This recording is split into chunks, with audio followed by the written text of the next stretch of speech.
حضور فرماتے ہیں کچھ لوگوں کو اللہ قیامت میں بغیر حساب کتاب جنت میں داخل کرے گا، فرشتے پوچھیں گے پل صراط سے ہوا ہے؟ وہ کہیں گے دیکھی نہیں۔ میزان عمل تلوائے؟ وہ کہیں گے دیکھا ہی نہیں۔ کیسے آ گئے؟ تو کہیں گے خدا کے فضل سے آ گئے۔ فرشتے پوچھیں گے تمہارا عمل کیا تھا؟ وہ کہیں گے کچھ بھی نہیں، عام لوگوں کی طرح نماز پڑھتے تھے، روزہ رکھتے تھے، حج فرض ہوا تو کیا، زکوٰۃ اگر ہمارے اوپر لاگو ہوئی تو دی، عام روٹین کے معاملات۔ تو فرمائے اتنی بڑی فضیلت کے بغیر حساب کتاب جنت، کوئی تو وجہ ہوگی۔ تو بندے عرض کریں گے وجہ ایک ہی تھی کہ رب جو ہمارے حق میں فیصلہ کرتا تھا ہم اس پر راضی ہو جایا کرتے۔ علامہ اقبال نے ایک بات لکھی ہے، اقبال کہتے ہیں جب میں لندن میں وکالت کرتا تھا تو ایک خاتون تھی، لیڈی بارنس اس کا نام تھا، چھوٹے موٹے مقدمات لے کے وہ میرے پاس آتی تھی۔ بی بی ایک ہوٹل چلایا کرتی تھی، اس کا خامن جو تھا وہ فوج میں ملازم تھا۔ اقبال نے خود لکھا ہے، اقبال فرماتے ہیں کہ ایک دن وہ خاتون پھر کسی کیس کے سلسلے میں میرے پاس آئی، تو جب وہ آئی تو اس نے نقاب اوڑھا ہوا تھا، برقع کیا ہوا تھا۔ تو چونکہ اس نے نقاب اوڑھا تھا مسلمانوں کی نشانی تھی، نقاب اوڑھنا کن کی نشانی ہے؟ اللہ آپ کو خوش رکھے۔ تو کہتے وہ نشانی چونکہ اہل اسلام کی تھی تو مجھے تجسس ہوا۔ میں نے کہا لیڈی خیریت ہے؟ میم صاحبہ یہ برقع پہنا ہوا ہے؟ تو کہنے لگی ہنس کے اقبال مجھے پکا یقین تھا کہ آپ ضرور پوچھیں گے۔ تو میں نے کہا اچھا تو یہ برقع؟ تو کہنے لگی الحمدللہ میں مسلمان ہو گئی۔ تو میں نے فوراً کہا کہ آپ کا شوہر تو فوج میں ملازم ہے، فوجی کے لیے بدلنا اور پھر ملکی قانون اور یہ چیزیں۔ تو کہنے لگی اس نے مجھے کیا کہنا تھا، وہ خود کلمہ پڑھ گیا۔ تو کہتی ہیں میں اور متجسس ہوا، وہ کیس کی بات کرتی تو میرا تجسس بڑھ گیا۔ میں نے کہا تو کیس چھوڑ کے بتا کلمہ کیسے پڑھا؟ تو کہنے لگی اقبال اصل بات یہ ہے کہ میں نا بے اولاد تھی، خاوند بھی بڑے اچھے پیسے کماتا، میں خود بھی ہوٹل چلاتی، پر ڈپریشن اور ٹینشن اور بلا وجہ کی پریشانیاں جان نہیں چھوڑ۔ یہ ٹینشن اور ڈپریشن کا نا مجھے عربی ترجمہ کوئی نہیں ملا۔ یہ ڈپریشن اور ٹینشن کا نا میں نے تلاش کیا ہے، لیکن مجھے عربی لغت کے اندر ان کے معنی مجھے لگتا ہے کہ اس زمانے میں یہ چیزیں تھی ہی نہیں، ہوتی تو ان کا کوئی نام بھی، یہ آج ہے نا تو اس لیے آج کے زمانے میں ہی نام ہے مفت کا، مفت کی پریشانی۔ تو کہتی ہے مجھے ٹینشن اور ڈپریشن رہتی تھی ہر وقت، بڑی میں پریشان رہتی تھی۔ میرے ساتھ ایک عجیب واقعہ ہوا کہ میرے ہوٹل میں نا ایک بابا جی برتن مانجتے تھے، بوڑھے آدمی تھے، 70 سال کے قریب عمر تھی۔ ان کا ایک بیٹا تھا، ایک بہو تھی، ایک پوتا تھا، لیکن وہ بیچارے بیٹا بیمار رہتا تھا تو لہٰذا وہ خود مزدوری کرتے۔ کہتی ہیں ایک دن وہ بابا جی میرے پاس آئے، کہنے لگے میم صاحبہ 2-4 دن کی چھٹی چاہیے۔ تو میں نے کہا خیریت ہے؟ کہنے لگے میڈم میرا بیٹا فوت ہو گیا۔ بیٹا، آپ کو پتہ ہے باپ کا جنازہ پڑھنا آسان ہے، بیٹے کا جنازہ اٹھانا بڑا مشکل کام۔ کہتی ہے میں کچھ لکھ رہی تھی، میرے ہاتھ سے قلم گر گیا، میں نے خود گاڑی بھیجی، بابا جی گاؤں چلے گئے جہاں وہ رہتے تھے۔ کہتی 2-3 دن کے بعد میں اور میرا شوہر گئے تو رستے میں ہم باتیں کر رہے تھے کہ کیا تعزیت کریں گے، ایک ہی بیٹا تھا، کوئی رشتہ دار بھی نہیں، تو اس کی تو کائنات اجڑ گئی، کن لفظوں سے اسے تعزیت کیا کہیں گے۔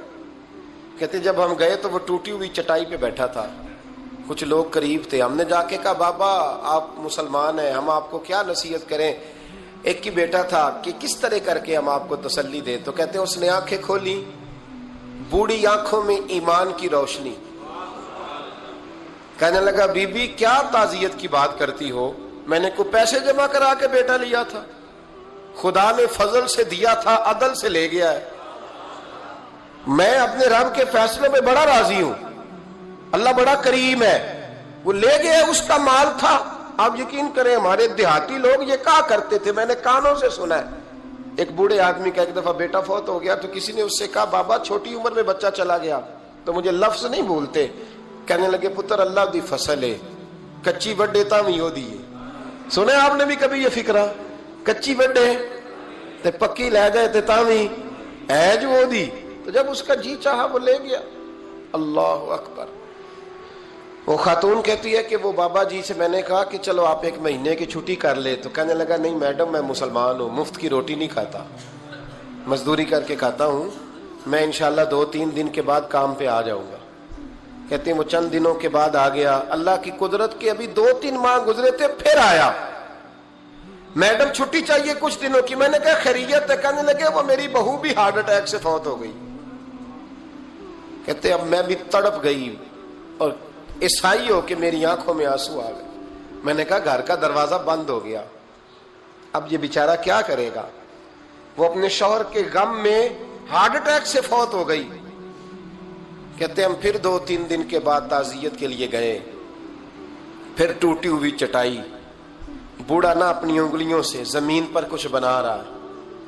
کہتی قریب گئی اور میں نے جا کے کہا بابا اب تو تسلی آپ نے خود ہی کرنی ہے, جو نظام تھا وہ تو ہو گیا. تو کہتے ہیں پھر اس نے آنکھیں کھولی, آسمان کی طرف دیکھا تو کہنے لگا بیٹی کوئی پریشانی نہیں, میرا بیٹا بغیر شادی کے بھی تو فوت ہو ہی سکتا تھا نا, بس میرے مالک نے جب چاہا جیسے چاہ ہوا. میں انشاءاللہ 2-4 دن کے بعد کام پہ آؤں گا. یہ میرا 3-4-5 سال کا پوتا ہے, ابھی اسکول داخل ہوا ہے, میں ساتھ لے آؤں گا, وہاں میرے ساتھ اوپر کوارٹر میں جہاں میں رہتا ہوں یہ بھی رہے گا. کہتی ہے میں سختے میں آ گئی اس کی کیفیت دیکھ کے. وہ پوتے کو ساتھ لے آیا.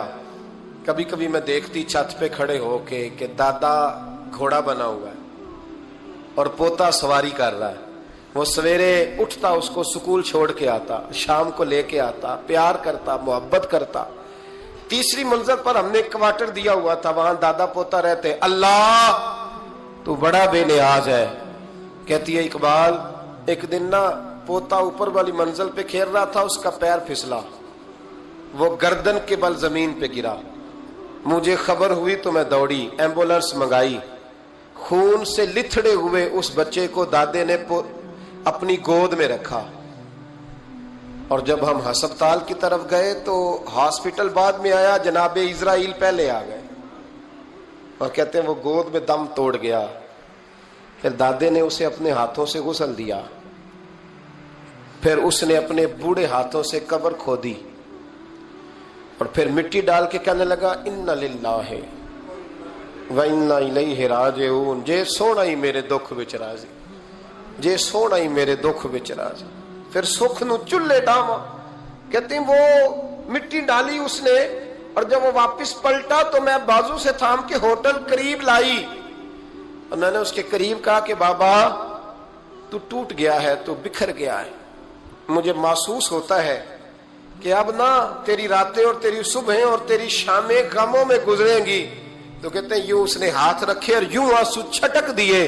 کہنے لگا میڈم کیوں میرے اندر کوئی عقیدہ نہیں, میں کوئی لوارث ہوں, میرا کوئی رب نہیں, میں کیوں پریشان رہوں گا؟ میں تو پکا ہوا پھل ہوں, تھوڑے دن گزرے گے قبر میں جاؤں گا, اور جب جنت میں جاؤں گا تو اللہ میری بیٹے سے بھی ملاقات کرائے گا, میرے پوتے سے بھی ملاقات کرائے گا, میرا رب ساری ملاقاتیں کرا دے گا. میں اپنے اللہ کی رضا پہ بڑا راضی ہوں.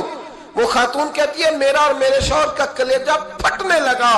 میں نے کہا بابا یہ جذبہ کہاں سے ملتا ہے, یہ سکون کہاں سے آتا ہے, یہ کیفیت کیسے ملتی ہے؟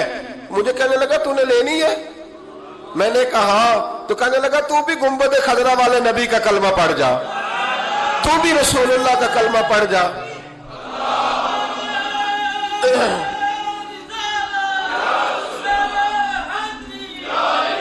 میرے محبوب کا کلمہ پڑھ, اللہ تجھے سکون عطا کرے.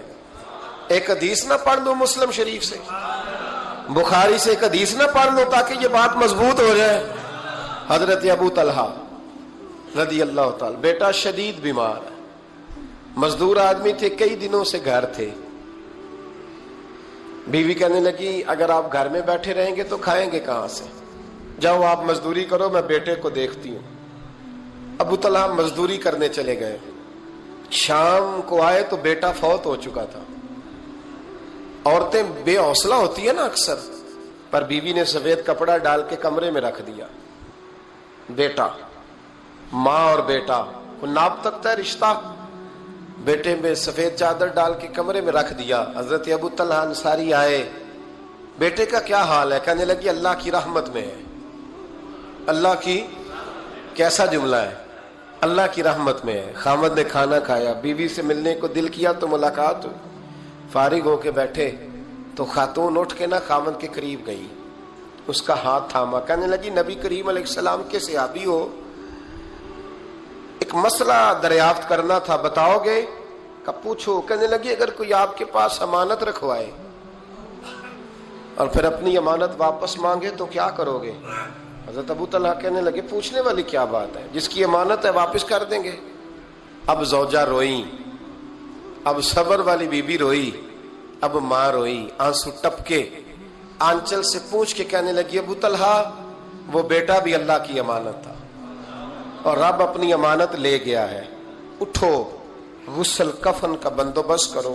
حضرت ابو طلحہ اٹھے, کامتے کامتے ہاتھوں سے غسل کفن دیا, مسجد نبوی میں پہنچے, محبوب کی بارگاہ میں عرض کیا تو رسول کریم فرمانے لگے تیرے اور تیری بیوی کے عمل سے اللہ بھی بڑا راضی ہے, اللہ کے رسول بھی بڑے راضی ہیں اور اللہ تجھے برکت عطا کرے گا. صحابہ کہتے ہیں پھر اللہ نے انہیں 9 بیٹے عطا فرمائے, پھر اللہ نے انہیں اللہ کی رضا پہ راضی رہنا سیکھو, اللہ کے قریب چلے جاؤ گے اللہ کی رضا پہ. حضرت سفیان ثوری دعا مانگ رہے تھے, یا اللہ راضی ہو جا, یا اللہ راضی ہو جا, یا اللہ راضی ہو جا, دعا مانگ رہے تھے.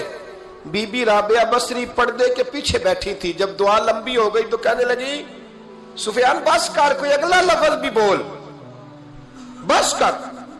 آپ فرمانے لگے تجھے کیا ہوا؟ تو کہنے لگی تو کب سے کہہ رہا یا اللہ راضی ہو جا, یا اللہ راضی ہو جا, پہلے اپنے دل پہ ہاتھ رکھ کے بتا تو اللہ سے راضی ہے؟ تو راضی ہے اللہ سے؟ تو روز نہیں کہتا پیسے نہیں ہے میرے پاس مجھے دے, تو روز نہیں کہتا یا اللہ فلانی چیز کوئی نہیں دے, اے اللہ فلاں کو دے دیا مجھے کیوں نہیں دیتا معاذ اللہ, تو روز شکوے نہیں کرتا؟